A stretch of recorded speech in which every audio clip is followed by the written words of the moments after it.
On This Week in Enterprise Tech, Google is spreading like a virus, so it's a good thing that we've got Dell SonicWALL here with some gateways. Also, we talk all about network management, and yes, we are the answer to life, the universe, and everything. Twyat on the set. Netcasts you love. From people you trust. This is Twit. Bandwidth for This Week in Enterprise Tech is provided by CacheFly at CacheFly.com. This is Twyat, This Week in Enterprise Tech, Episode 42, recorded May 20, 2013. Gateway 42. This episode of This Week in Enterprise Tech is brought to you by TechServe. TechServe assists U.S. businesses of all sizes with their technology needs, including Apple, Avid, Adobe, and HP solutions. Visit techserve.com/Twyat and receive a complimentary iPad deployment assessment. And by MailRoute. MailRoute is the email filtering service in the cloud for companies of any size. If your service is disappearing, talk to MailRoute for price matching on Postini or Forefront contracts. Visit mailroute.net/signup.html and use the promo code Enterprise5. And by GoToMeeting with HD Faces by Citrix, a powerfully simple way to meet and collaborate with colleagues and clients from anywhere. You can share the same screen and see each other face-to-face with HD video conferencing, even from an iPad. Sign up for your 30-day free trial today. Visit GoToMeeting.com, click on the Try It Free button, and use promo code Enterprise.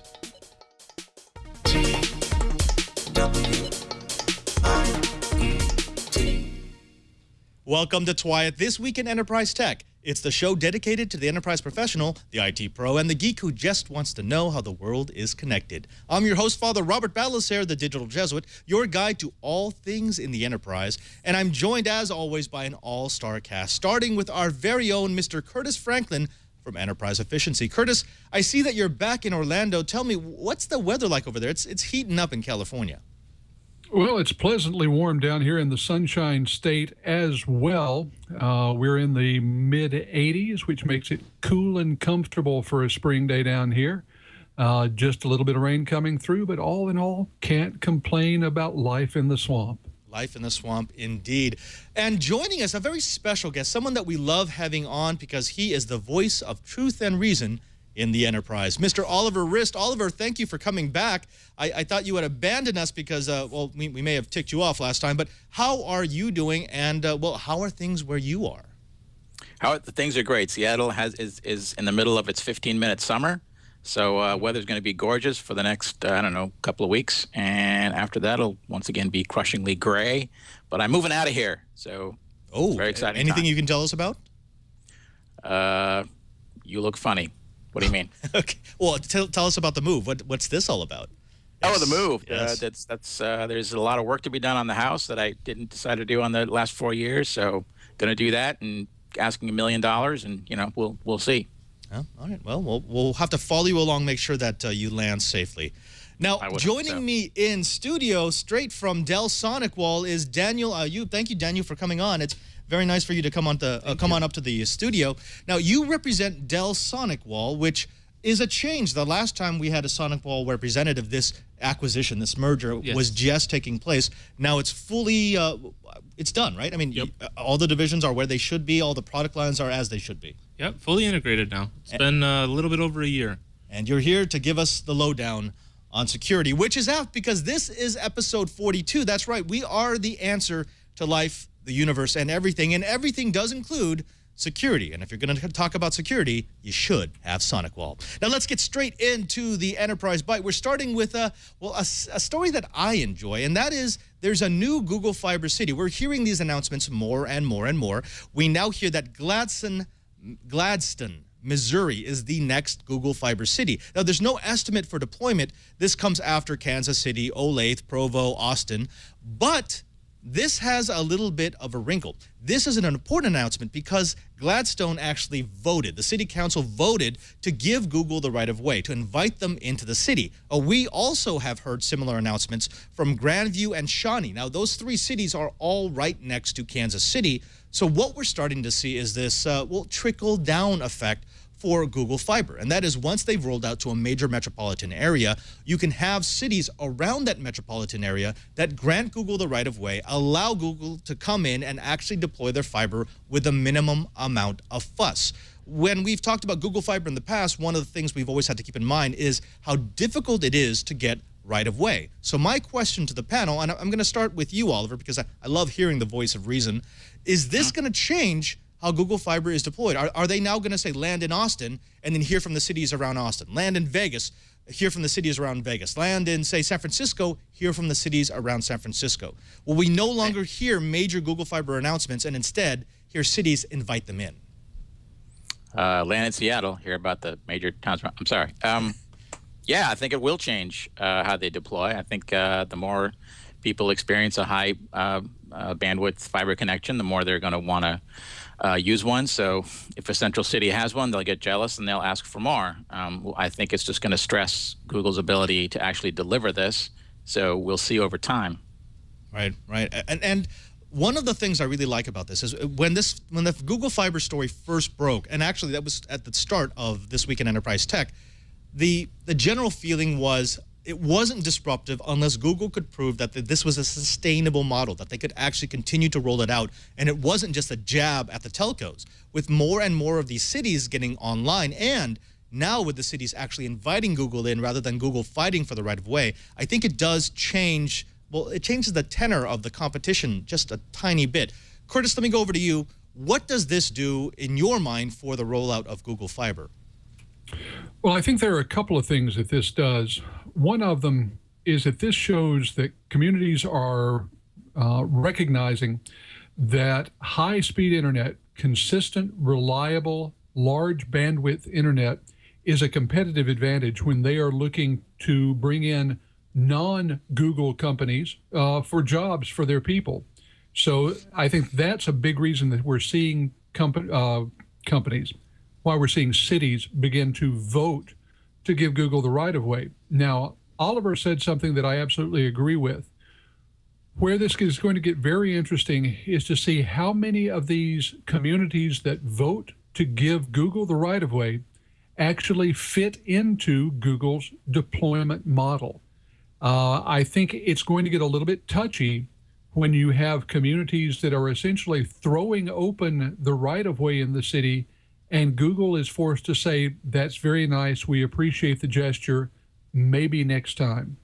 That's when things will get a little bit touchier, and I suspect that it's not going to be too awfully long before we see the first of those hitting the news wires as well. All right, so it's cities saying, well, Google, we'd really love to have you in here. We're opening up our right of way. And Google's saying, listen, we like you. We just don't love you. Daniel, let me throw over to you. Mark8675 in the chat room, he writes jokingly, it's just one more step to total Borg assimilation.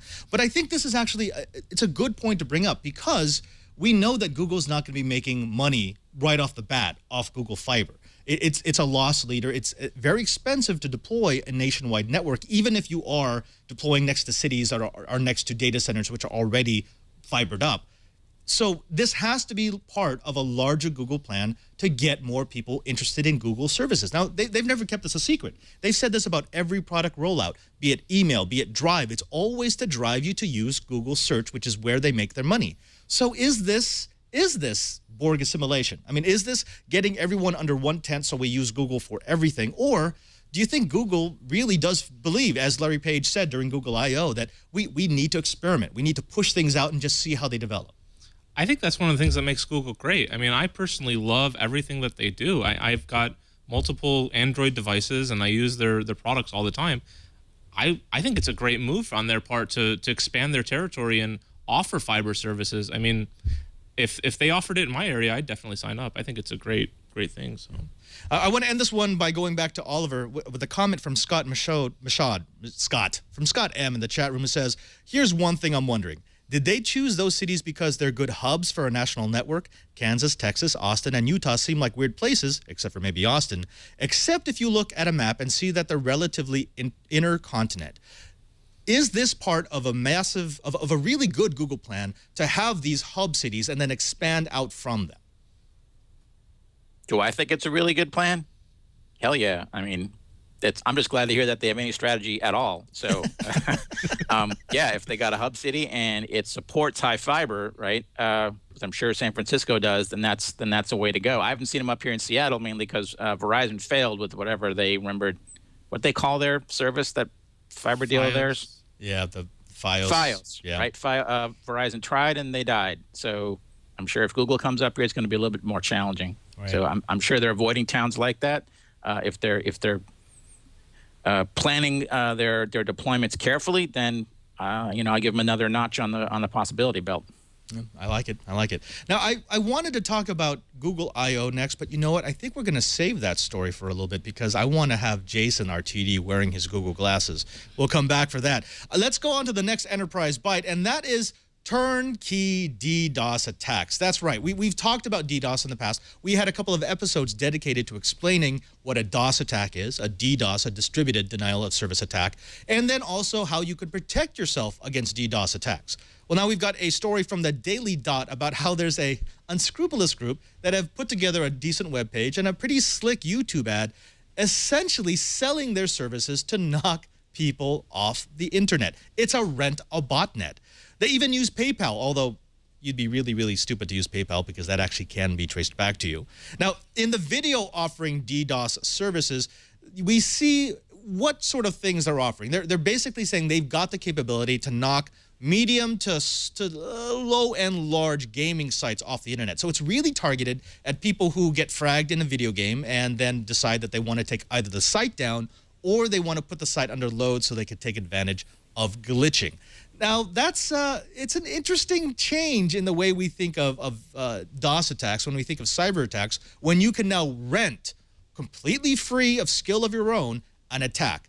Curtis, what does this do to enterprise? If anybody out there with free time and a little bit of money can now run an attack against your network that usually took a little bit of skill, well, it makes that's sort of like the ultimate in internet trolling, isn't it?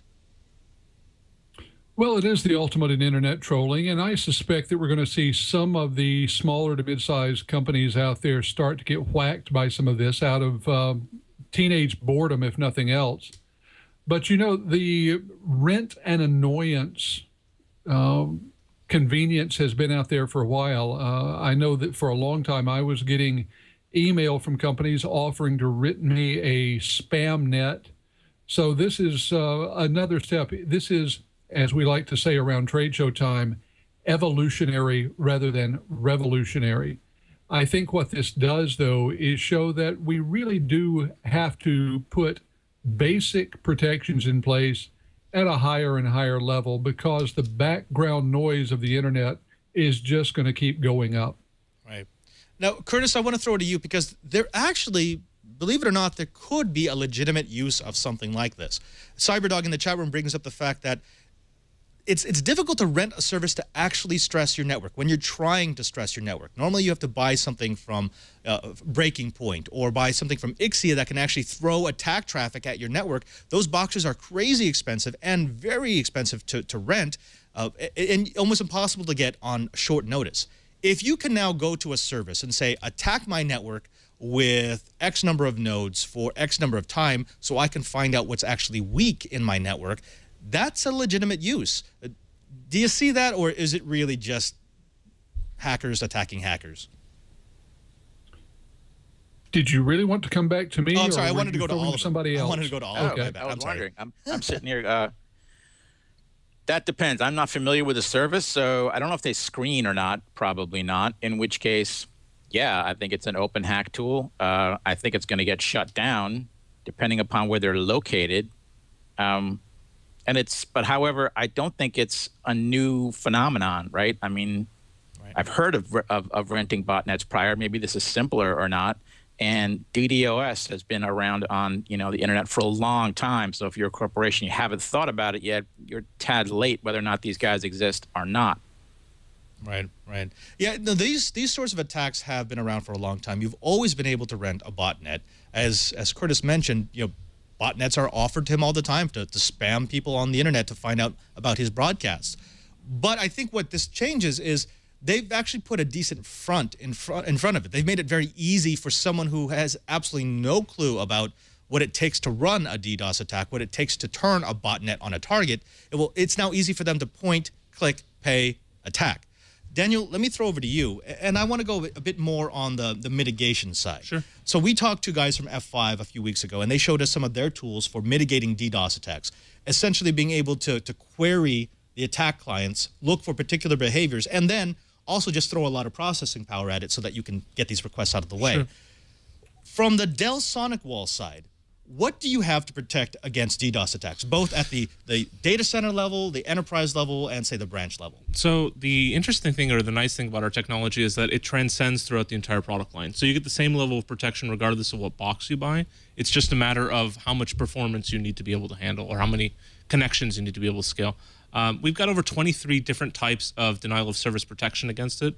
The tricky thing with DDoS in particular is that when the requests come in, how do you differentiate a legitimate request coming into your web server from something that's being spoofed or something that's coming in specifically to attack it, especially if it's coming from hundreds or thousands of different machines on the internet? So it's a particularly challenging thing to be able to mitigate. Usually people just crank up the bandwidth in their pipe to be able to deal with it, but there are mitigation techniques, and there are several vendors out there that have protection mechanisms in it. The interesting thing about this story, or the part that I thought was kind of questionable, was these guys are renting out botnets in a sense, but are they going out and actually compromising, other people's computers and using them? Yeah, yes, they or are. Are they going out there and, putting together a server farm and renting out their own machines to use? So if they're going out, obviously it's illegal to do it one way. It's questionable either way, but I think you kind of get the point, right? Yeah. Well, I think we can refer them to the ethical complaint group, but no, they're hackers. Well, what are you going to do? Let's go to the last bit of Enterprise Byte, and that's something that a few of us here at Twit were involved in over the last week. That's Google I/O and Google Glass. Jason, my super TD, might you know anyone who has Glass? Oh my gosh, I'm wearing these? Yeah, I got a pair of Glass last Monday, so I guess a week ago. Yeah. Down to Google. See, glasses killed voice. Oh, yeah, we can't hear you. Oh, you can't. Oh, sorry. There you go. Google Glass doesn't pass through the audio from the show. That's a feature they're working on. It's a feature, yes. It's trying to avoid the feedback. Now, Jason, we have talked about Glass ad nauseum. It's one of those things that was announced last year, and there was a lot of speculation. We finally have it in our hands. Give me your overall impression. It's interesting. I think it has potential. I think it's absolutely not worth $1,500, but you're not going to buy this for $1,500, so it's kind of a moot point. I think it'll be curious. I'll be curious to see what the price is when Google finally comes out with it. I'll also be very curious to see how far they pare it down, because, when you think about it, we saw these for the first time a year ago. It's probably going to be another year from now, I would guess, before suddenly anybody can really get their hands on them and it's a consumer, considered a widely available consumer product. That's 2 years of designing time, and I'm sure they're going to get the prices down a lot more in that time.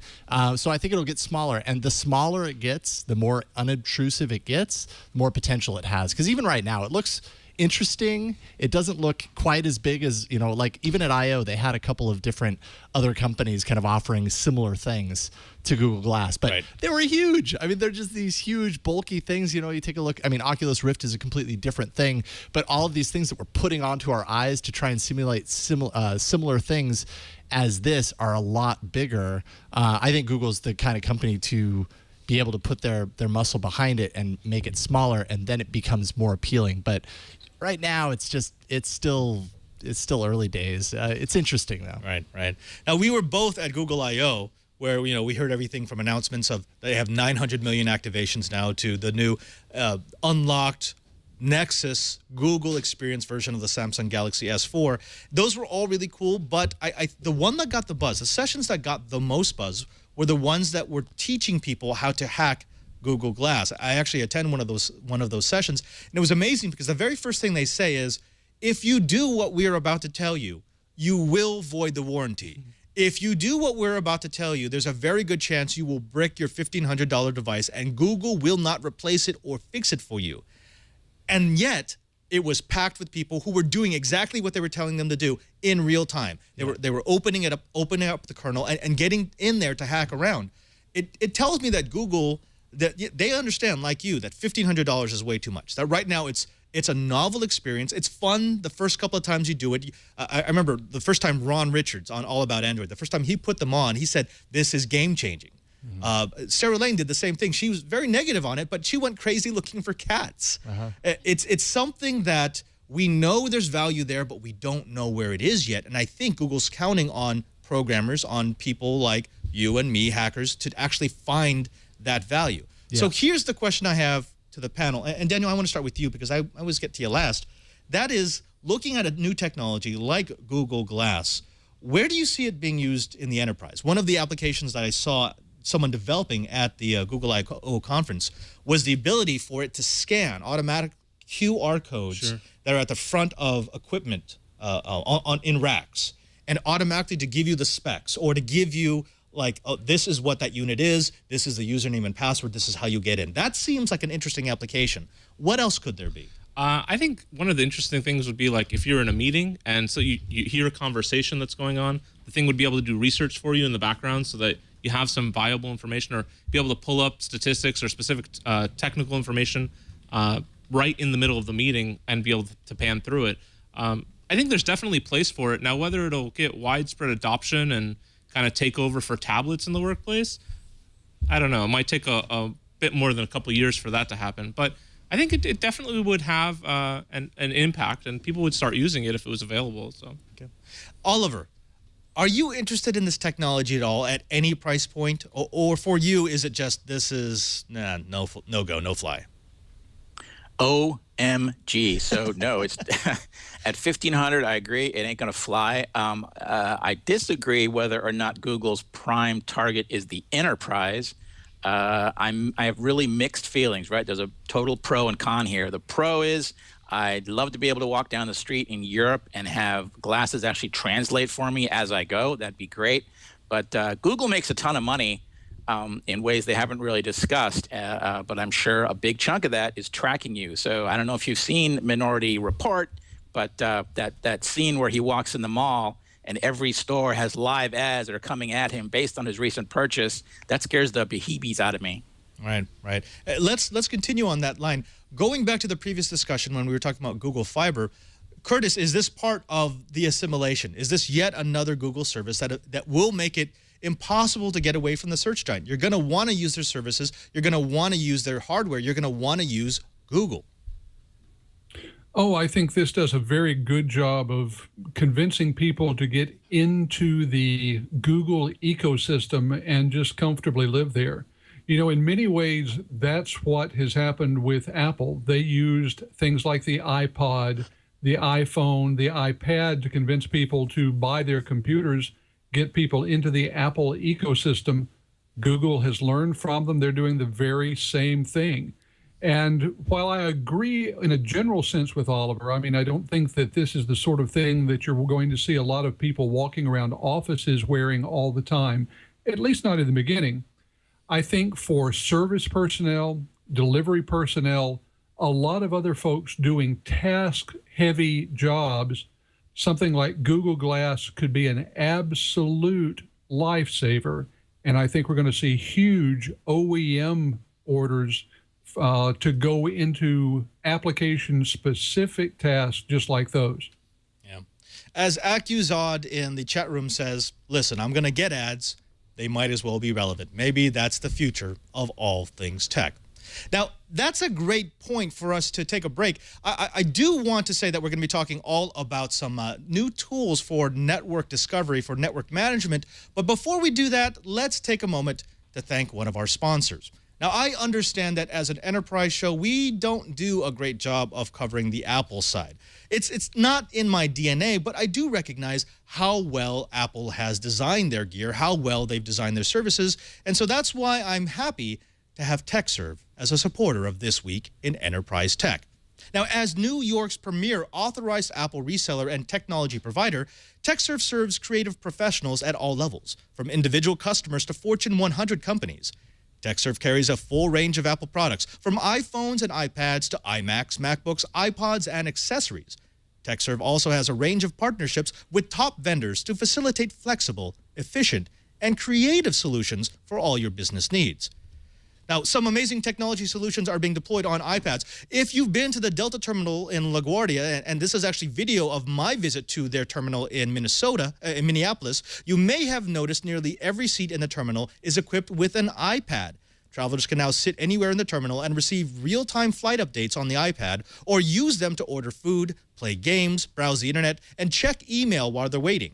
Over 1.5 million visitors used these iPads in Delta's terminals just this past year. The result has been a double-digit increase in food and beverage revenue and the highest customer satisfaction scores of all participating airports. OTG Management is the hospitality company behind Delta's terminals. They've turned to TechServe to provide, configure, and install the world's largest deployment of iPads, a number that just keeps growing as they add new terminals. And TechServe was the natural place to turn. They sell, support, personalize, configure, and manage massive iPad projects, from the Delta terminals to a school with 700 chef instructors to one operation that delivered personally configured iPads to 3,000 cable technicians. TechServe is able to do a full lifecycle management for all of your technology needs by providing the devices that you need, getting them up and running, teaching you and your staff how to effectively use them, and maintaining them so that they're working efficiently. TechServe also provides ongoing support so that if your enterprise has a problem, help is just a phone call away. Now, if you're considering adding iPads to your business, why not ensure the project's success with the world's most experienced partner? Here's what I want you to do. If your business is considering integrating iOS technology at your workplace, then contact TechServe today and receive a complimentary iPad deployment assessment. Visit techserve.com/Twyett, and TechServe will help you assess your current or future iPad needs and give you advice to make it a success. That's techserve.com/Twyett. And we thank TechServe for their support of This Week in Enterprise Tech. Let's get back into the action. This time, it's a data closet episode teaching you all about a brand new management tool for enterprise IT folk.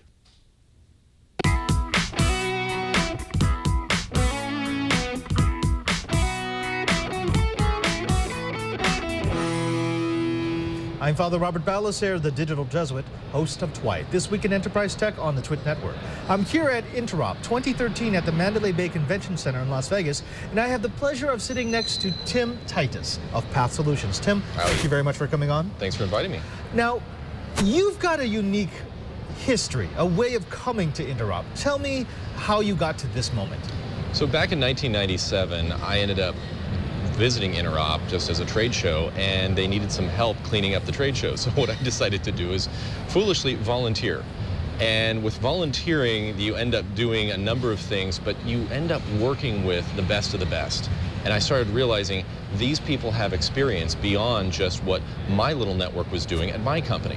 And so I figured getting some experience so that I can understand what are enterprise networks doing, what are small business networks doing. And so it really turned an educational opportunity onto me so that I could learn much more than what I just had in my limited connection of friends. Now, you actually leveraged that education, those connections, into something that, well, I'd say is a unique solution. Tell me about it.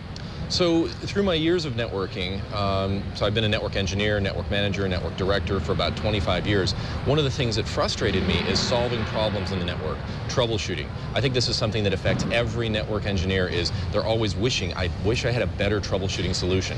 So I figured a better solution needed to be built. So that's the point where I quit my job as a network director and said, I'm going to found a company that's going to answer that question the way network engineers want it answered. So that's where I founded Path Solutions. Okay, it sounds good, but you know what? It might be a bit too high on the PR buzz there. Bring it back down to earth. Okay. Give me the bare bones, the bare tax. What does your solution do? How does it work? Okay, so what we do is we have a 6 megabyte installer. It installs on any Windows machine. It'll scan the network, and it will find every switch, every router using SNMP read-only community strings. And at that point, it will monitor every interface for 18 error counters. We're going to do that every 5 minutes. That way we can tell you if there are FCS errors, alignment errors, runt packets, giant packets, even collisions. All of the monitoring software out there, they don't collect all those error counters. Most of the monitoring software that exists will collect maybe 1, maybe 2 error counters, and so they really don't know if these problems exist. That's why there's a lot of networks where people have all of these green dots saying your network is healthy, yet it's actually not healthy. There's a wealth, there's a treasure trove of information there. It's just stuck in those switches and routers. So we automatically collect that information, and then we analyze it so that we can produce a plain English answer and say, within 12 minutes of deployment, you have a bad cable on this switch port. You have a half duplex connection on this trunk port. Your router is dropping framing errors due to your provider setting the wrong framing size. So you can detect problems by minute 13, and that's really where network engineers are at their best, when they're fixing problems on the network. Not spending weeks or months trying to set up monitoring tools. It's that they want to be able to be the hero on their network and say, I solved this problem in 15 minutes. My predecessor couldn't get it solved in 6 months. What you're saying is that you have a lightweight installer that does what all of these other solutions don't do. I don't get it. What is the thing that enables your technology to live up to all the claims? It's the depth. So by going into all of those error counters, we're able to get more intelligence out of these devices. You can see all of your devices from one place, find the device that has the problem, click into that device, find out what the error amount is, what the error percentage is, and then say, okay, if you see high error rate on a switch port, you're thinking, well, if it's a printer, I couldn't care less about that. If it's a desktop, not too important. But if that's a trunk port on the switch, you better get that fixed today. If that's your voice gateway, then yeah, you need to fix it immediately. So we have a fully integrated port mapper so that you can find out, what does this packet loss affect? Then you click into the interface, you get full utilization information, both historical as well as live, so that you can see, what is this interface doing right now? And that's something that no other product is able to do, is to show you live utilization stats on any interface in the network, so that you can see, is your trunk port currently 100% utilized? Is your internet connection 100% utilized? Any connection you want. Then you can look at the network prescription. It gives you a plain English answer of what the fault is, so that you can immediately start fixing the problems. Some additional reports we have a half duplex report. You shouldn't have any half duplex in a modern network. Many engineers, you ask them and say, do you have any half duplex? And they'll say, oh, absolutely not. How do you know? They don't. They're making a guess, and they're kind of using their pride to say we don't, but on one sense, they're not sure. We allow you to be sure so that you can say confidently, I run a collision-free network, because collisions were things of really 20 years ago. 10 meg ports. A lot of organizations, they'll have a power failure, things will come back, and they won't realize that a trunk could reconfigure itself for 10 meg, and they won't know about it. So having the knowledge of, here are all of your 10 meg ports, is really valuable. We also have a dynamic network map that keeps people abreast of what's going on right now live, so that you can see what are your critical WAN links doing, so that one will never drop and you have no clue about it actually dropping. So it's really all about awareness and depth of knowledge on the network. Tim, thank you very much for talking to us. Thanks for inviting me. Tim Titus, Path Solutions, by engineers for engineers. I'm Father Robert Ballecer. We've got more. Stay tabbed from Interop 2013.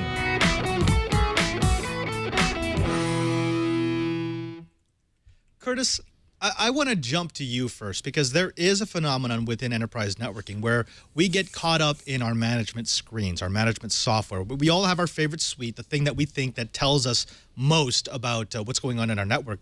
But Tim brought up a really good point, and that is most of those management suites only tell us if things are working or not. They can't actually tell us how they're working, or they're not configured to default to tell us how they're working. And so what ends up happening is we have management screens that may be telling us whether or not services and servers are reachable, but they're not really telling us how they're working. How common do you think this is throughout the enterprise, that they buy a solution, and because they paid $100,000, $250,000, $500,000 for it, they just say, well, if the problem's not there, there can't be a problem? You know, this is very similar to something that I heard years ago in a television program called Connections, where they said that the answers you get are limited by the questions your language will let you ask.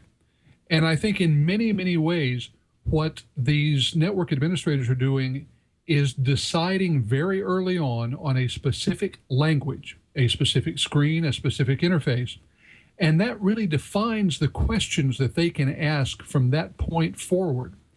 It really is a very limiting way of doing things, And we see an awful lot of companies that end up getting into trouble simply because they didn't have the tools, didn't have the language, if you will, to ask a different set of questions. You know, I absolutely agree with him. Getting a broader perspective, asking a different set of questions is key. And if you have tools that let you do that, then you're well ahead of the game. All right. Curtis, thank you very much for that, the enterprise view. Now, for the user view, I want to go over to you, Oliver. Oliver, have you ever experienced, and I'm sure you have, but so this is a rhetorical question, have you ever experienced that situation where as a user, you're telling your system administrator, you're telling your IT person, this isn't working, or this isn't functioning, this isn't working correctly, this is working too slowly, and you get that blank stare because their management screens are saying, no, everything's fine? Oh, yeah. Numerous times. Just actually had that last week with MSIT. As a ex-manager, I mean, way old ex-manager, I guess I'm impressed with the real-time information flow here. I'm just not 100% sure how much I would really need it based on the level of tools I've already got at this stage.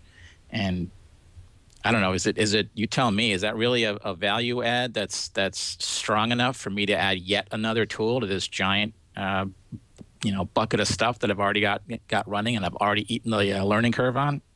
Actually, no, that's actually a really good point. Thank you for bringing that up. And that is, I think too often we're looking for the silver bullet. You know, we want that solution that's going to, oh, well, this one's going to fix it. And unfortunately, the answer is typically, no, you're going to have to use multiple tools. You're going to have several different tools in your toolkit for when you're troubleshooting your network, when you're looking at both service and user experience. And we don't like to hear that. We like to hear that this one tool is going to fix all the things that weren't working previously. Daniel, you must see the same sort of thing, especially in the firewall. We have a joke that is sort of running in the NOC, which is it always is the firewall. It's always the firewall. It's always the router. It's always the thing that we demonize, and that must be the problem.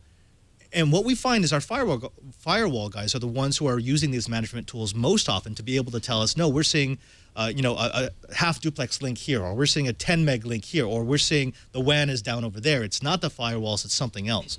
Is this important for a manufacturer like Dell SonicWALL to be able to show customers where the bottlenecks are? Sure. One of the things we've invested in heavily over the last couple of years is really the management reporting aspects of the products. So having very good things like NetFlow, our firewalls were the first in the industry to export IPFix with custom templates. So having the ability to kind of integrate into that enterprise fabric and be able to see all of the different endpoints on the network and all the different links on the network, very easily be able to identify any type of bandwidth bottlenecks or anything like that. So yeah, definitely it's been one of the things that we've focused on as we've moved up the food chain kind of into the larger and larger organizations. Right. Curtis, let me go back over to you. And I want to close this up just by asking, it's easy to look at a solution and say all the good things about it, to say, oh, look, this thing does this does this is the thing I've been missing, this is the thing that will finally fix my problem. Looking at a tool that helps you discover things really, really quickly, do you see it as more of a single solution, something that helps you come into a network, rather than something that helps you manage the network? And if that's the case, what is your philosophy on managing networks with software tools? Well, I think what we really need to do is be able to discriminate amongst multiple layers of questions. Because on the one hand, you have that set of questions that is very basic. It's is my network up and running, and is it within the basic specs that my users and my applications require? Now, that's the sort of thing that having a very simple set of tools, a plain user interface, if possible, automated tools are great for. Then you have the thing where you want to go in and keep tabs on larger issues. Is my network nearing a breaking point? Different set of tools, different set of questions. And finally, there are the truly managerial tools. Now, before we've been talking about administrations, but you've got the management tools. These are the ones that let a manager go in and say, if I do the following to my network, if I add this branch office, if I add this number of users, if I allow video streaming because of this particular application, what will that do to my network's ability to deliver all the applications and all the data that it's required to deliver? It's that last one where things really get complicated and where we really need to have that ongoing relationship with all the data coming off the network, because frankly, in today's environment, you need answers to those questions in pretty much real time, just as you need the responses to the first two sets of questions. So we have different layers of questions, different layers of problems. The one thing tying it all together is that we need results in real time. And that's where the multiple solutions, the multiple windows, and the multiple levels of expertise on the people looking at those screens come into play. Oliver, I know that you have a heart out, so we're going to let you go. But before you go, I'd like to bring up a comment from the chat room. Shu in the chat room says, our alarms are called users, and boy, do they scream within seconds of something going or slowing down. Ultimately, that tends to be our ultimate management screen, right? When the user comes up into our faces and says, look, this isn't working, fix it. That's not going to change anytime in the near future, is it?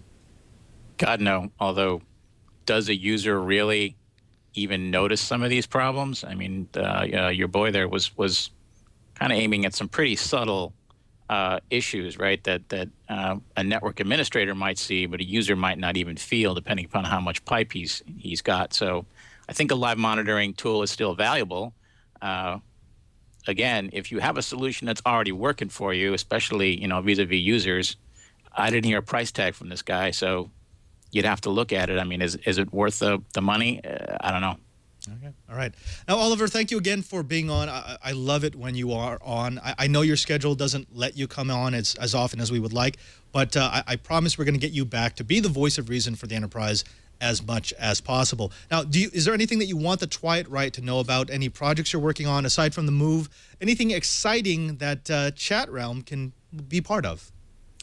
Sadly, no. I'm stuck with possibly ranting on Windows 8 and even more on Office 2013, which I got stuck with by the boys at MS. And man, they should not have been selling that. But yeah. Oh yeah. Okay. Just throw that in at the end of the time. Oh yeah. Windows 8, yeah. Office. Yeah, they shouldn't have been selling that. Holy mother of God. But yeah, I'll rant on that at some point in the future. But right now, I'm just crushed with other work. So maybe you can have me back a little sooner, because I always feel alone. Okay. Yeah, we can talk about that then. We may need to pre-record some Oliver rants and just play them back, because they do tend to make things interesting. Oh my God. Okay. Oliver, right, thank you very much, and we'll see you soon. Take care from the Twight Right. Thanks, everybody. Yeah, thank you. All right. Now, coming up next, we're going to be talking all about security. Not just any security. We're going to talk about the different levels of security. Here on Twight, we've tended to focus on the data center and on the enterprise, but we now want to talk about how do you secure the branch office? How do you secure the home office? How do you secure the executive user who wants access to the network late at night, who might inadvertently be the vector through which you get attacked? That's coming up. But first, let's take another break and talk about another sponsor. This time, it's all about MailRoute. Now, if you need migration away from Postini or Forefront, then please check out MailRoute. MailRoute is a hosted email filtering service in the cloud for businesses of any size. There's no easier way to filter your email. You don't need any hardware or software. You just point your email to MailRoute, they filter it, and then they deliver the clean email to your new mail server. MailRoute reduces your cost by eliminating 90% or more of your server load, decreasing bandwidth, and more. No upgrades or updates are necessary. MailRoute service never becomes obsolete. Because MailRoute is in the cloud, it eliminates the need of having a dedicated server for spam filtering. All that's necessary is to sign up with MailRoute, then make the change to your DNS MX records to start the flow of clean email. You don't even have to own or manage your own email server. As long as you have your own domain, MailRoute can filter your email and send it off to your server, wherever it may be. MailRoute's dashboard gives you direct control over every aspect of your service, from setting the sensitivity of the spam filters to adding domains or users and managing whitelists and blacklists. End users can manage their own settings, and administrators can control them all. MailRoute offers free customer support to accounts of all sizes, single users on up. Now, here's a couple of interesting notes and statistics. Over the last 12 months, we blocked over 235,000 spam messages for Tom Merritt. That was 99.7% of Tom's total mail volume. We also blocked nearly 600,000 messages for Leo in just the last 12 months. That's over 12 million messages blocked by MailRoute for Leo since he first started using the service. MailRoute has store and forward included with standard service. It holds mail up to 15 days, no file limit if your server goes down, which basically means that they're your email backup in case of disaster. So here's what we want you to do. We want you to try it for free. MailRoute will price match on Postini or Forefront contracts. Visit mailroute.net/signup.html and enter the promo code Enterprise5 to start your 15-day free trial. There's no credit card required for the free trial. That's mailroute.net/signup.html, promo code Enterprise5. One more time, mailroute.net/signup.html, promo code Enterprise5. And we thank MailRoute for their support of This Week in Enterprise Tech.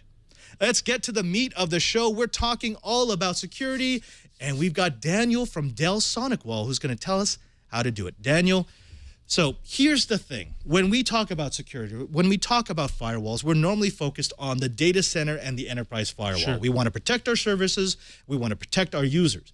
But there is an issue here that we've brought up on Twite in the past, and that is more and more times we're seeing the attack vectors of enterprise-class networks being remote. Yes. It's the branch office that doesn't take their security as seriously, or more likely, it's the individual user, the SOHO user, the home user, who goes into his network via VPN and then unleashes hell upon the network. Tell me, what are some of the things that are different about a branch or a home office from, say, an enterprise office? Well, obviously, they're less complex overall, right? But the dangers here are you're going to have more users on the network that are potentially unsophisticated or less sophisticated. So, for example, a salesperson going home, their kids might use their laptop. You might have them playing different kinds of games that introduce malware into that type of environment. And if you have an open VPN tunnel that's going back, that's not looking for or blocking any type of malware, or looking for these types of attacks, it could potentially leak into the corporate network over that tunnel, right? So there is definitely something to be said about securing endpoints and small to home offices or people that work remotely. It's definitely a necessity for many, many enterprises. Right. Now, are branch offices or home offices, are they subject to different kinds of attacks than you would find in the enterprise? Or is it just, a smaller target, smaller amount of flood, but, larger vector? I think the types of attacks that would be going after the enterprise would probably be more sophisticated and pointed, things that are going to be more polished rather than, and probably more spear phishing types of attacks, things like that. More so than the small home office or end user. They're probably looking more at casting a very wide net and catching as many people as they can. So when you get to having a small home office or a remote branch office, we have less sophisticated users that are not used to being trained to look for these types of things. It definitely introduces a huge vector for these things to come into the network. Right. Curtis, let me throw over to you. We've got people in the chat room giving their tips for security, their tips for making sure that your systems stay secure. But all bets are off when it becomes the home office, right? And so to some extent, even when it becomes a branch office. The further you get away from the central corporate policy, the easier it is to sometimes relax policy because you're concerned more about productivity than you are with security. Is this a common phenomenon? Oh, I think it's very common. I know that most of the companies that I've worked for as a remote worker have had something approaching no policy at all regarding what kind of firewall I had to have in place, what kind of security I had to have in place at my home office. Most of them obviously felt that having a VPN tunnel from the company-issued laptop back to the data center was all that was required. I tend to disagree. Now, in a moment of full disclosure, I will say that my home setup is protected by a SonicWALL firewall and has been for years. I take security here pretty seriously. Then again, I have long had a fairly unusual setup.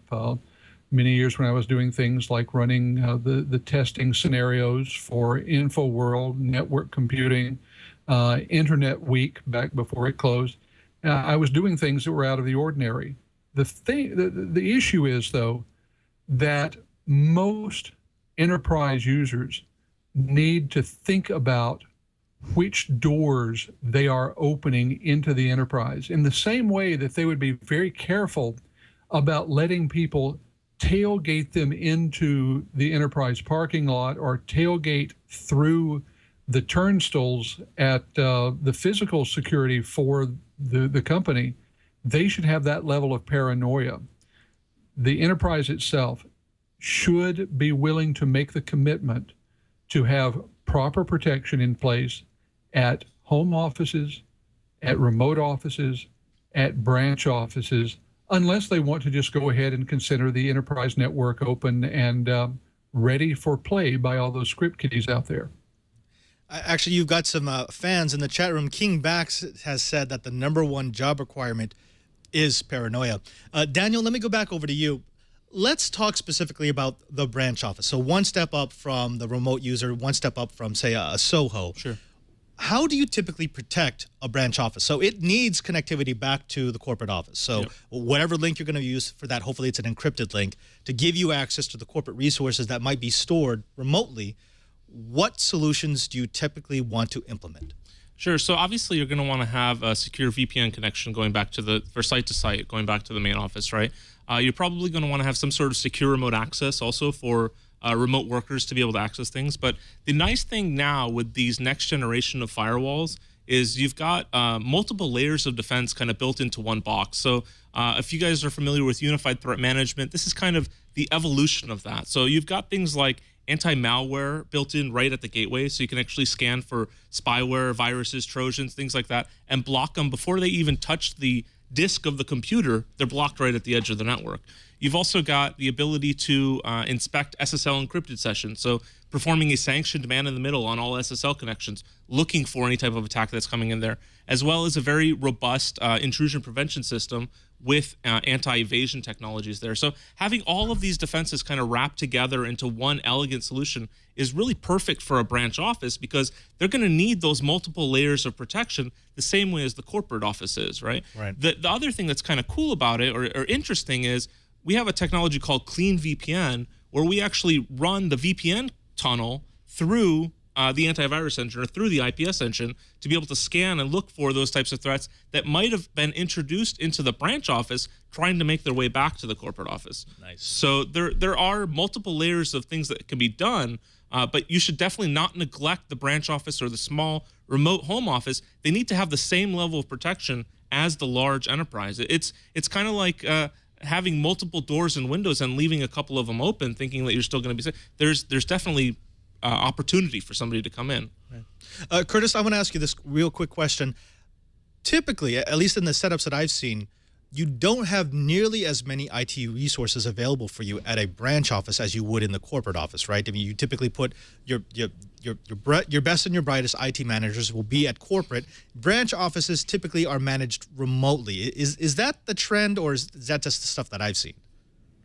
No, I think that for most enterprises, having remote management of the branches is a best case scenario. A lot of enterprises are finally recognizing that doing this remote monitoring and remote management is far better than trusting someone who might be as good a salesperson or repair person or whatever they are out in that branch office. They're probably not an IT professional, as you mentioned. So rather than trying to talk them through some sort of update or management change process, or having to put an IT person on a plane to go to Dubuque in order to make the change, it's far better to do remote management, secure back channel management of whatever you've got out at that remote office. And we're seeing more and more companies take that tack. Let's do a little bit of show and tell. Daniel, you've brought a couple of toys with you. Yep. Now, these are all Dell SonicWALL. We're not saying that Dell SonicWALL is the only company that does this, but this is, their take on what branch security looks like. So what is this one that you're holding up right now? So this is our NSA 3600. This is a brand new product that was just released at Interop 2 weeks ago. So this is actually our sixth generation of firewall. And the interesting thing about these is they rely on specialized security processors. So these would really be going into like a large distributed environment or a large branch office. But with our products, you get the same level of security regardless of which box you buy. It's a matter of how much bandwidth you need to be able to do there. This thing is very, very port dense, and it's the first firewall in the industry at a sub $4,000 price point. So very, very much geared at the small remote branch offices with 10 gig connectivity on it. Right. So having the 10 gig ports on there is a big benefit, especially for being able to integrate into that existing fiber backbone or into that existing fabric of the network. With 10 gig ports, this truly is for the large branch office. I mean, this is not just the small corner office. This is something that could be, say, a presence for a particular company within a country.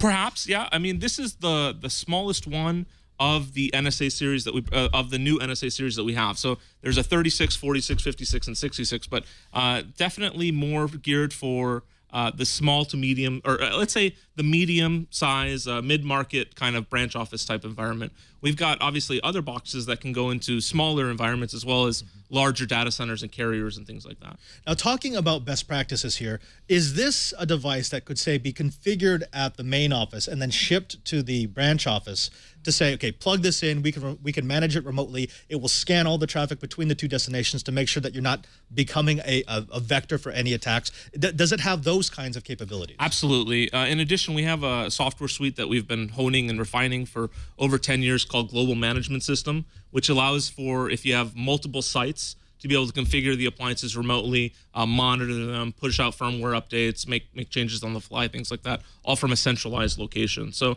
you can configure it in advance, ship it out to the environment, drop it in, plug in here, you're good to go, as well as having a managed system where you can actually log in remotely and administer the boxes that way. Okay. So we've got our medium-sized branch office, and then we move to this one?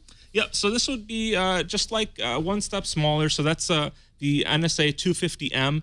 This actually features wireless as well, built into the same box. So if you think about like a retail office, or if you have a retail location such as maybe a franchise or restaurants of some sort, and you have to be able to do credit card transactions and things like that, this would be something for that type of environment. They've also got things like USB ports for being able to have 3G or 4G modem plugged into it to have failover and things like that. So this would be like one step lower for a slightly smaller environment. Again, you get the same level of security protection regardless of which box you buy. It's just a matter of how much bandwidth you have on your network, right? And price point on units like that would be about? About 1,500 is what that one will start at. We're coming down. And actually, Dr. Mack in the chat room has a really good question. He said, what can be said regarding security for independent consultants working from home who have to pay for everything on their own? Is security in Apple, Netgear, D-Link sufficient or not? You know, Dr. Mack, to you, what I would say is what we're talking about here is specifically branch offices, so remote connections back to enterprise offices. And we're trying to make sure that the user doesn't become a vector through which the enterprise network can be attacked. In that case, I'd say those solutions work fine if you're on your own, but the second you're connecting back to a larger network and potentially opening up a hole, I wouldn't want you connecting to my enterprise class network just being protected by consumer level products. Yeah, and that's really the point, is that these products that are designed for consumer environments are not intended to go in business places, right? And they really don't have the layers of protection like an intrusion prevention system or the anti-malware. They don't have that kind of protection that you're going to need, even if you're just running out of a small office. Right. Now let's go one more step down, a little lighter product, a little smaller. This looks actually a lot like the consumer level devices. Tell me about this one. So this is the TZ105. This is kind of our introductory level product, and this is a single core Cavium processor in there. Basically what this thing does is everything that you have on the traditional firewall. This is a unified threat management device.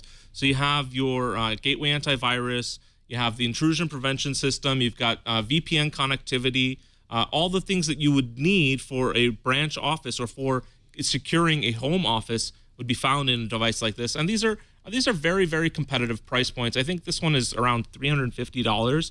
But then obviously there are subscription services for the updates. And that's the big thing, is being able to have the security updates provided to you so that you get the latest signatures, the latest malware protection.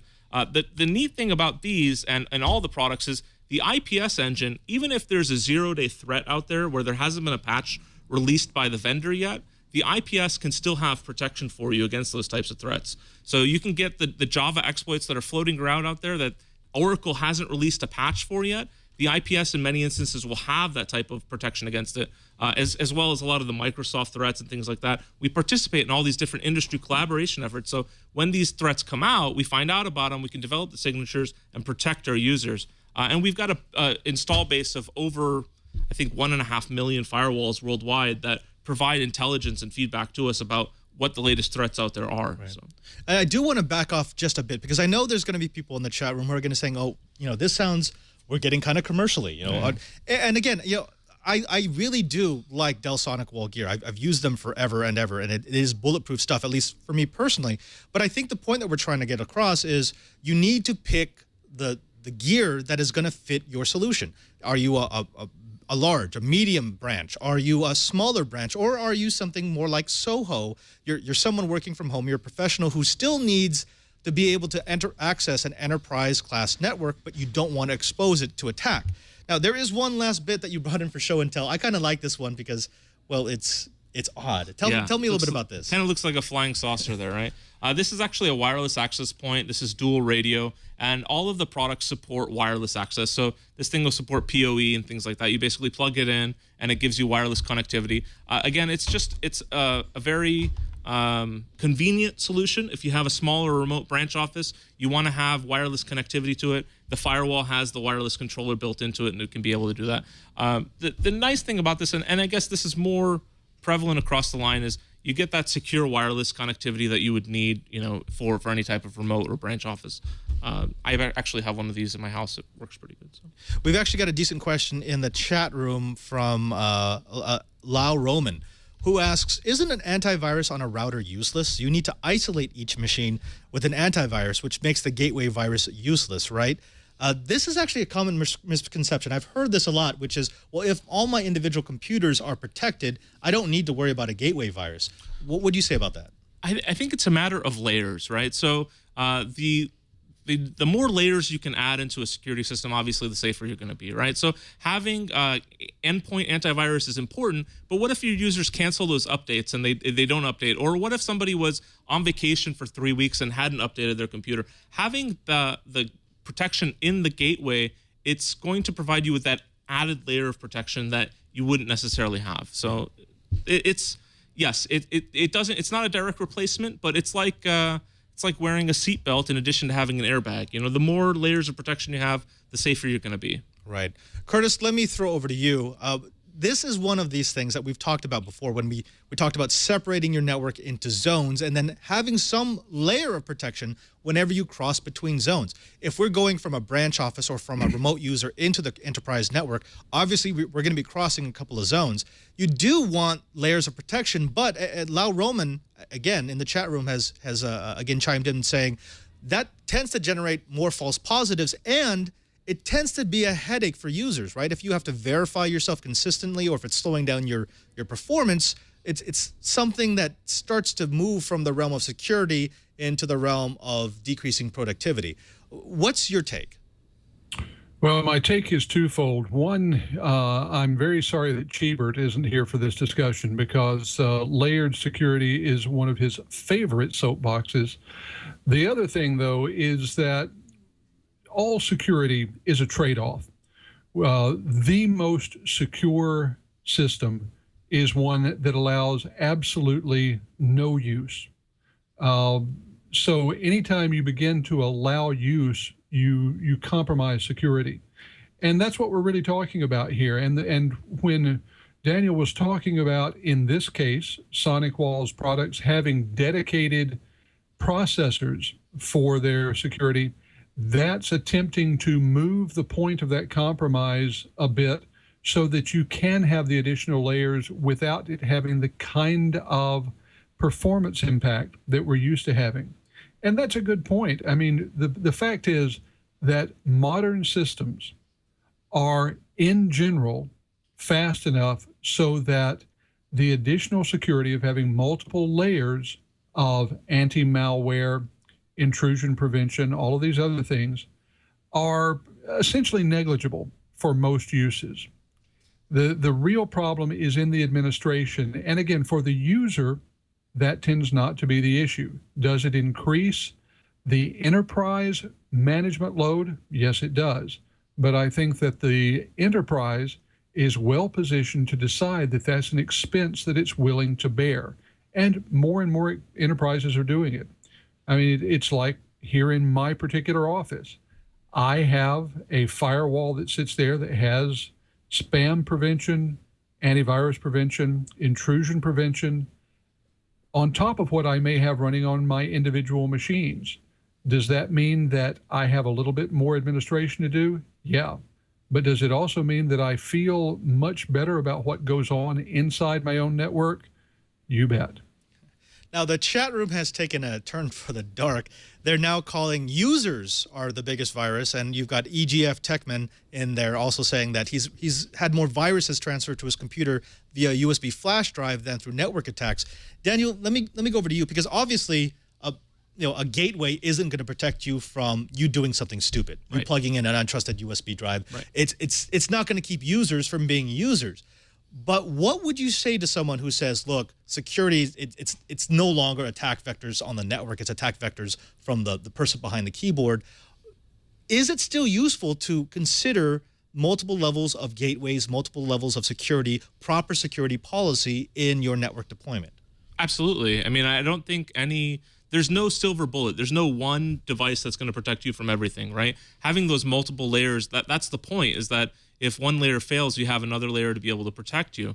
The interesting thing is when you talk about USB thumb drives introducing viruses into the network, or the users being the biggest threat to the network, that just kind of reiterates the point about the need for having an intrusion prevention system and having that gateway anti-malware. It's something that's brain dead simple, where the user doesn't need to think about it and they're still protected when they're on the network. Having that type of protection is very, very powerful. And it's something that, and that's why enterprises do these things. They know that the users are going to be potentially introducing these threats into the network. Say a salesperson takes his laptop home and his children are playing with it at home, and they go on some websites, they get a virus, he brings it back into the office. When he connects into the office, he now has potential to be able to spread it. So being able to have a firewall solution or an IPS solution that's scanning the inside of the network as well as the outside of the network, right? Looking in multiple directions of all traffic coming in and going out, having those multiple layers of protection, they're not going to completely eliminate the threats, but the more obstacles you put in place, the better off you're going to be. Right, right. And again, the chat room is getting really, really dark now. But so let me back off from the hardware. Let me back off from anything that might be considered a sales pitch.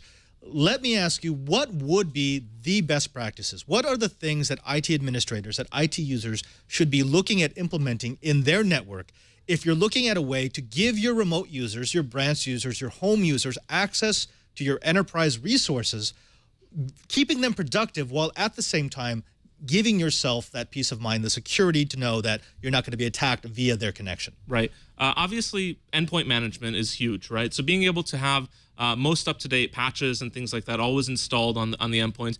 User education is something that's often very, very overlooked. It's something that a lot of people don't think about, but if you educate your users that this is what a typical phishing email looks like, this is what social engineering looks like, this when you get a phone call and somebody asks for things like that, look for these. Having a good security policy in place is huge. Also for remote connectivity, obviously having secure remote access as well as VPN connectivity is a big deal. So having these types of easy things that can be done for end users or for users on the network, it's really a big part of it.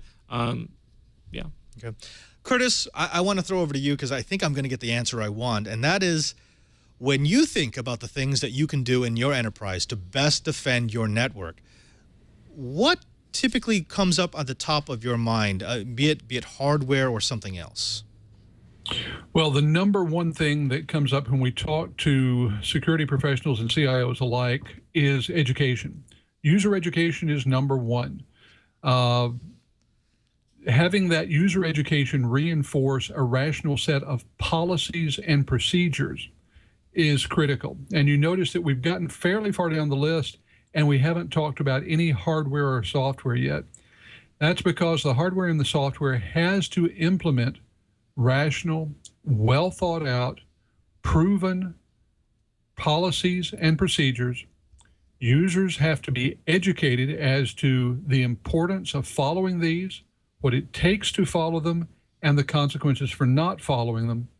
And then you can go out, find the hardware, find the software that helps you implement what you've decided upon, helps your users do the jobs that they were hired to do without endangering everybody else.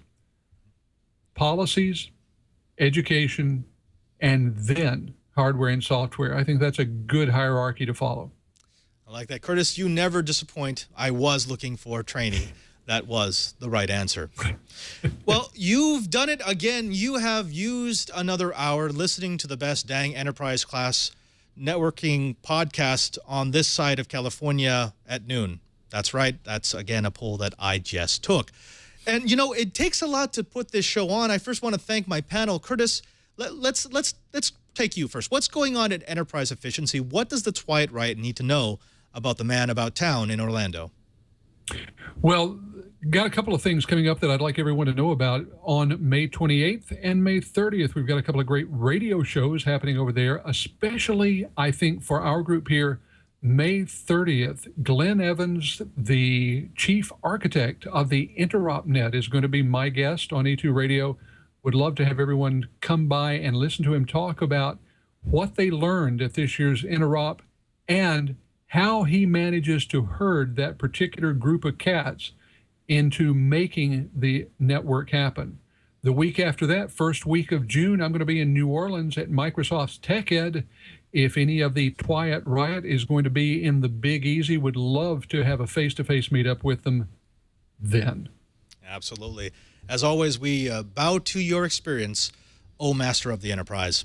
Now, Daniel, what about you? What do people need to know about Dell SonicWeb? SonicWALL. What do people need to know about your solutions? What do people in the Twilight Riot need to know about security? The most important thing that I can get across is that the nice thing about these products, again, is that you get the same level of protection regardless of what size box you buy. So if you're going down to a small branch office or a home office, or you're protecting a data center or a large service provider, you get the same level of threat protection across the board. And we've participated in numerous independent third-party rankings and testings of our gear to see how it kind of stacks up against the rest of the industry. And we fare very, very well in all those tests. So we've got those reports available for you if you go on the website.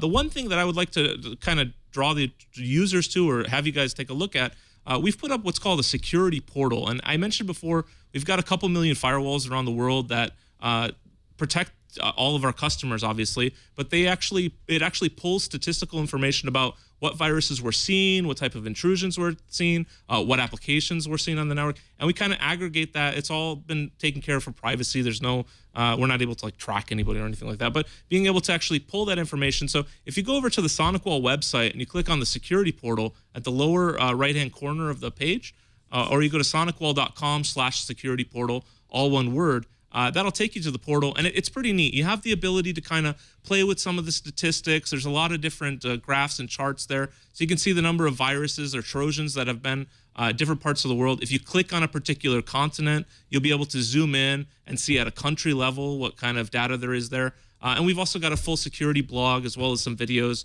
to kind of tell you a little bit more about what we do and what's available out there. Thank you. Thank you very much, and thank you for joining us. Thank you for having me. Now, you know, we're not done yet. You see, I saved one of these really cool things for last, and that is the last sponsor of Twilight. I'm excited to have Citrix back on because, well, you know what? It's always nice to talk about products that I actually use, that I actually enjoy. Now, the people that we work with the most aren't always the people that we see every day. That's something that Citrix gets more than any other vendor out there.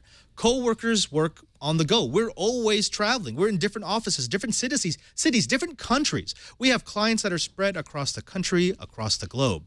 Now, to work efficiently today, you need to have a stronger connection to your team, to build trust, to stay focused, to brainstorm. That's why we use GoToMeeting with HD Faces by Citrix, the powerfully simple way to meet online and see each other face to face. Now, with GoToMeeting by Citrix, your team is just a click away. You share the same screen to collaborate in real time and just turn on your webcam to make your online meeting into an HD video conference. It feels like you're in the same room. You get those visual cues. You can see the concern on someone's face or a smile or a frown. It's the same thing as being there, and it means that you get to get all that extra communication. It's better for business. It's better for collaboration. It's better for you. You can launch or join a meeting from anywhere using your computer, smartphone, or tablet. You can even present from your iPad. Now, you may have noticed that I'm particularly enthusiastic about GoToMeeting. Well, that's because I use it almost on a daily basis for work and for podcasting. I travel a lot. My work has me meeting with literally hundreds of coworkers and colleagues each month. Now, I used to jump in a plane every time I had a meeting because that was the accepted way of getting face-to-face time, but I switched to GoToMeeting with HD Faces, and I haven't looked back. Not only did it cut my travel time per month in half, but it allowed me to have more interaction with the people I need to collaborate with the most. It saved my organization money and saved me time, wear and tear, and my sanity. I love GoToMeeting. It's easy to use, and with HD Faces, it's just like meeting in person. So here's what I want you to do. I want you to try GoToMeeting free for 30 days. For this special offer, visit GoToMeeting.com, click on the Try It Free button, and use the promo code ENTERPRISE. Remember to use the promo code ENTERPRISE. That's GoToMeeting. Meeting is believing. Now, wait. Hold on, wait. Stop the presses, because that's normally where my GoToMeeting read would end, but not today, because that's right, we've got a brand new giveaway. Citrix wants you to try GoToMeeting so much that they're willing to give you a webcam in order to try HD Faces. Now, as you know, GoToMeeting with HD Faces lets you meet face-to-face with your team no matter where in the world you might be located. Well, if you wanted to be able to meet with anyone famous, living or not, using GoToMeeting with HD Faces, they want to know who would it be and why. That's right. You tell them who you'd meet with face-to-face with high-definition resolution, and they may give you a brand new pack for GoToMeeting along with an HD camera. If you want to enter, just tweet your answer using hashtag Enterprise Webcam and hashtag GoToMeeting for a chance to win a free HD webcam, courtesy of GoToMeeting and Citrix. Remember, to be eligible to win, you need to tell us who you would have your face-to-face meeting with and why, using hashtag Enterprise Webcam and hashtag GoToMeeting. The contest ends Wednesday, May 29th at 11:59 Pacific Time, and the winner will be announced in the Monday, June 3rd episode of This Week in Enterprise Tech. The contest is open only to U.S. residents. For contest rules and regulation, visit the inside.twit.tv blog. And don't forget to try GoToMeeting free today. And of course, we thank Citrix for their support of This Week in Enterprise Tech. Well, it's been an action-packed show. I want to thank everyone here who made it possible, starting with my super producer, Carson Bondi, and always, of course, my super TD, Jason Howell. Now, Jason, I ask you this question each week, but I always forget each week, and that is, let's say that I wanted to know what I could do with my brand new Android device. You know, the Android device that I'm using at work and at home. Is there a program on the TWiT network that maybe might give me a few of the secrets of the Android Zen masters? It's possible that you'll find what you're looking for, Father Robert. Finally, you'll find what you're looking for. Yes. At twit.tv/AAA. I do a show called All About Android where we talk about Android, and occasionally we talk about Google Glass. And we always remember to turn the microphone on. You always remember. And Jason, if I wanted to watch that, what was the date and time again? I forget. It's every Tuesday, 5 p.m. Pacific at live.twit.tv. Wow, Thank you very much. Yeah, wow, that's totally not rehearsed. I love that. Also, did you know that you could subscribe to us? That's right. You could have Twiit delivered to your device of choice each and every single week, just because we love you. Go to twit.tv/Twiit and you'll find a drop-down menu that includes all the different devices to which Twiit can be delivered automatically. That's right. You can get it into your iPhone, your iPod, your iPad, your Android tablet or phone, into your Roku box. You can get Twit and Twiit each and every single way that you want it. You want it in the car for an audio version? Of course. You want it on your big HD TV screen because you want to cuddle up with some enterprise goodness with a loved one. You know we got your back because that's the way we love. Also, we've got a YouTube page. If you go to youtube.com/Twiit, you'll be able to find not only every single one of our episodes, but we're starting to upload all our pre-recorded segments. The Data Closet, Stuff My IT Guy Says, Pro Tip, Pro Gear. That's right, drop into our YouTube page and you'll get learned. If you didn't know about the Enterprise before, you will now. Finally, did you know that we happen to do this show live? Yeah, that's right. That's right. Every Monday at noon here at the Brick House or remote, wherever I might be around the world, we give you the best in enterprise goodness along with the best in the enterprise hotness.